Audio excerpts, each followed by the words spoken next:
ancient past, people created myths to explain the world around them. Their rituals, the seasons, events, and their past. All that. However distant two peoples may be, their stories contain similarities, whether that being the structure, themes, or characters present.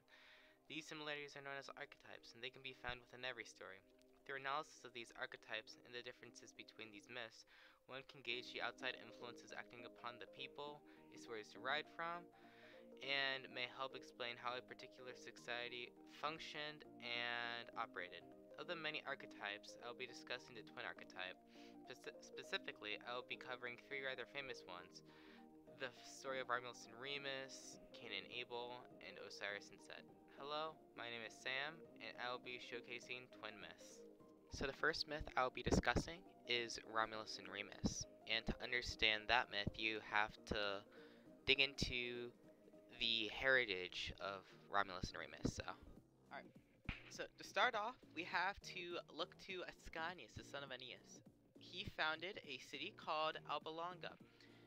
Now, Ascanius' family would continue ruling for, well, a very long time, to say the least. And we eventually arrive at one of his great great great great grandsons, named Proca. Proca had two sons, Amulius and Numitor. After Proca's death, the crown passed to Numitor, the eldest brother and son of Proca. However, Amulius, driven by rage, usurped Numitor and slew all of his brother's sons while sparing Rhea Silvia. However, this wasn't all sunshine and rainbows for Sylvia, as she was forced to become a Vestal Virgin. Now, for the uninformed, a Vestal Virgin is a female who gives their life to Vesta, the goddess of the hearth. After being forced into the Order of Vesta, Rhea Silvia did her duty to the Order, until one day Mars came down and decided to impregnate her. Rhea Silvia tried to hide her pregnancy, but you can only do so much when your belly grows to the size of a watermelon. So, inevitably, Julius discovers Rhea's pregnancy. However, at this point, Rhea had already given birth to Romulus and Remus. So, wanting to spare the boys, but still punish Rhea Silvia, Amulius orders Rhea Silvia to be buried alive, and for her sons to be cast down the Tiber River.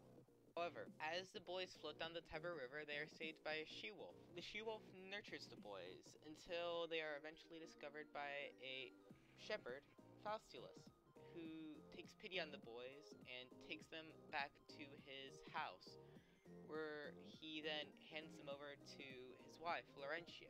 The boys grow up, gaining a reputation for fighting crime and giving back to their community.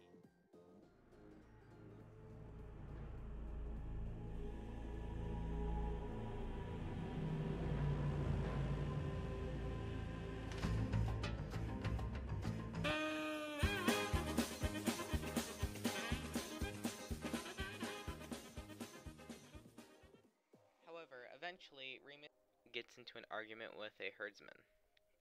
This argument culminates in Remus being captured and taken to Amulius. And Amulius, for his part, sends the boy off to Numitor, who had been relegated to the far reaches of the kingdom, living his life as a farmer. Conversing with the boy, Numitor comes to the realization that he's talking with his grandson and that Romulus is in fact still alive. Whilst this is happening, Romulus is gathering followers near Amulius' palace. And after a little while, Numitor releases Remus and he begins gathering his own followers, linking with his brother near the palace of Amulius. Eventually, the brothers stormed the palace, slaying all the guards and killing Amulius. After Amulius was slain, the brothers returned all the titles along with the crown back to Numitor, the rightful heir. Celebrations followed this triumph, yet the brothers longed for a city of their own. And so they decided to travel down the river Tiber near to the place where they were found. Once they arrived, They got into a dispute over the location of where their city should be established. While Remus wanted to establish their city on the Aventine Hill, Romulus wanted to establish their city on the Palatine Hill. To settle this dispute, the brothers both agreed to perform a skyaugury, which is the practice from ancient Roman religion of interpreting omens from the observed behavior of birds. So it began, with Remus standing atop the Aventine and Romulus atop the Palatine. Remus was the first to spot any birds. They were vultures and there were 6 of them. Then, later, Romulus spotted 12 vultures. These results only caused further bickering. So, to ultimately settle this dispute, they decided on a duel. In this duel, Romulus slew Remus, and thus, it was decided the city would be built on the Palatine Hill, and the rest is history. In this story, there seems to be an older brother figure, with Romulus acting as the older brother and Remus acting as the younger brother. Even though they are twins, Romulus acts as the older brother through his physical strength and fortitude, which eventually allows him to overcome his brother, Remus. According to Patricia Chapine, the legend of Romulus and Remus gave Romans a divine ancestry, since the twins were said to be the offspring of the god Mars and the Vestal Virgin Rhea Silvia. Now, for those who studied Roman history, you know that this belief in divine ancestry created this feeling of arrogance among the Romans, to the point where whenever someone would criticize their republic or empire, depending on when this would be taking place, the Romans usually responded with arms. Placed into the wider context of Roman history, this makes sense, seeing as throughout Rome's entire history, it was an aggressive expander. With all that said, on to the next twin myth. In the biblical story of Cain and Abel, Cain, the eldest brother of Abel and son of Adam and Eve, was made to be a farmer who tilled the ground, and Abel was made to be a roaming nomad caring for sheep, basically a shepherd. Both the men lived peacefully until the time came for them to present their offerings to God. Abel came with a lamb, and Cain brought a sheaf of wheat. During the ritual, God showed greater favor to Abel's offering. Cain, seeing this, slew Abel out of jealousy. Once God learned of this transgression, Cain was punished to become a wanderer. Cain would go on to found the city of Enoch, and his lineage would invent the items and ideas to which facilitate sin. However, for Cain, he would invent scales and the concept of property. Adam and Eve, after hearing of Abel's death, would have a third son, Seth, whose lineage would go on to oppose Cain's, standing for good. Famous members of Seth's lineage include Moses and Jesus. Once again, there seems to be a sort of dichotomy whereby one of the brothers is good and one of them is bad. However, in this story, the roles are somewhat reversed, with Cain acting as the younger brother even though he's older, and Abel acting as the older brother even though he's younger. Moreover, the Bible seems to favor the wandering nomad more than the farmer, as it ties the death of the land and the building of cities with the profession. They see the farmer as a person who kills the ground and allows for sin to spread, as the farmer has less time to focus on God. My theory as to why this is goes back to the time the Bible was still being modified. During this time, farmers viewed the shepherd way of life as morally backwards and uncultured. Conversely, shepherds viewed the farmers in their towns as corrupt and saw themselves as superior to the tedious work of a simple farmer.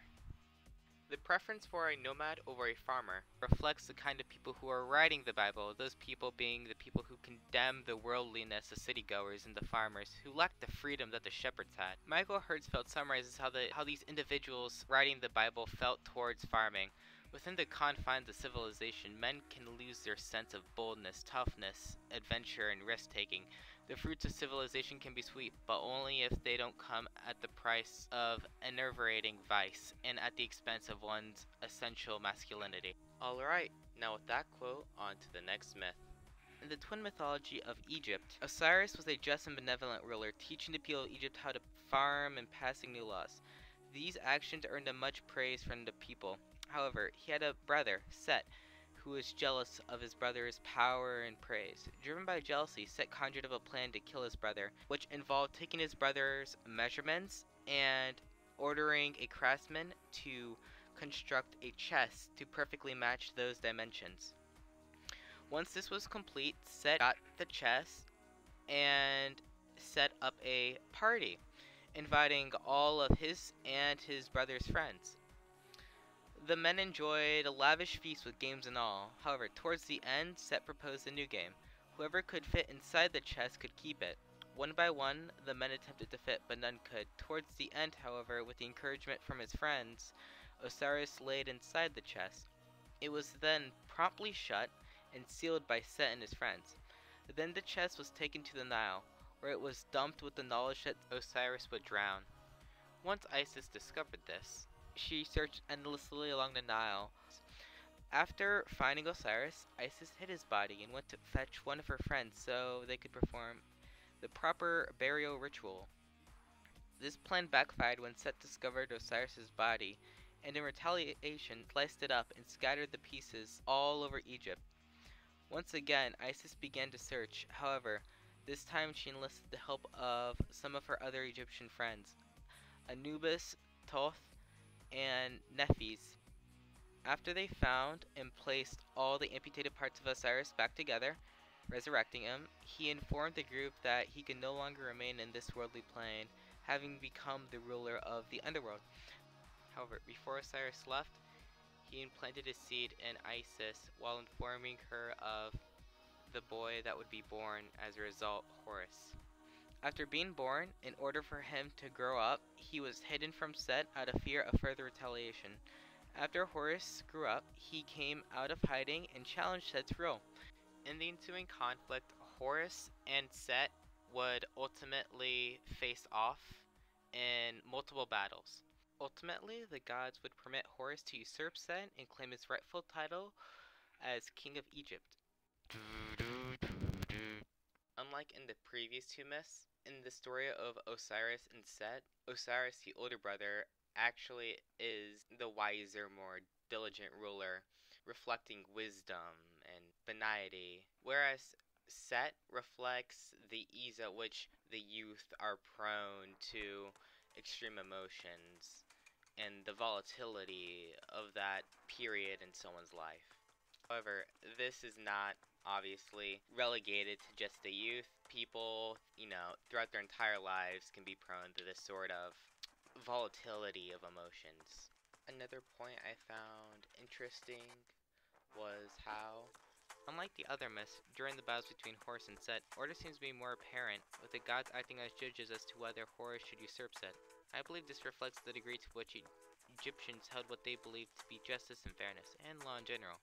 In fact, as Glenn D. Holland puts it, there follows a contest between Horus and Set, taking on different aspects, including a contest by combat. Horus had been prepared by his father, Osiris, for this martial combat before Osiris had departed into the underworld. But the combat also has overtones of a contest of skill, magic, and endurance, a contest of wits. Set and Horus looked for ways to outmaneuver each other, ways to outsmart each other, and sometimes they devised strategies to bring disrepute to the other god in the eyes of Re and the assembly of the gods. As the quote states, there was a sort of tribunal of gods overseeing these battles between Horus and Set, and in this way there was structure because at the end the gods deemed Horus worthy over Set, and ultimately allowed Horus to replace Set as the king of Egypt. And with that, on to the last portion of the video.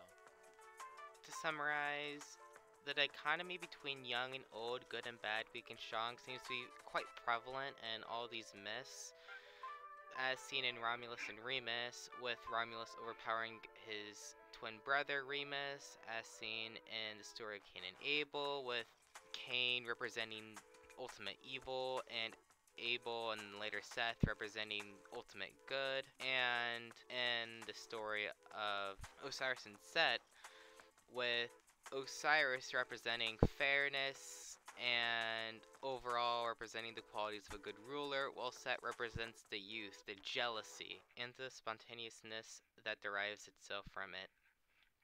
According to Glenn D. Holland, In its many variations, then, the story of Osiris, Set, and Horus is not only a myth about kingship, but also an explanation and a justification for the way things are now. What this means is that myths are more than just stories. They're ways of preserving one's culture and ideas through meaningful, complex stories, allowing them to be passed down from generation to generation, from person to person. And while the content of the story may change, the deep meanings remain. With everything done and said, I end this video. However, this is not the end, because on the next video, I will be covering flood myths. Yay! So stay tuned.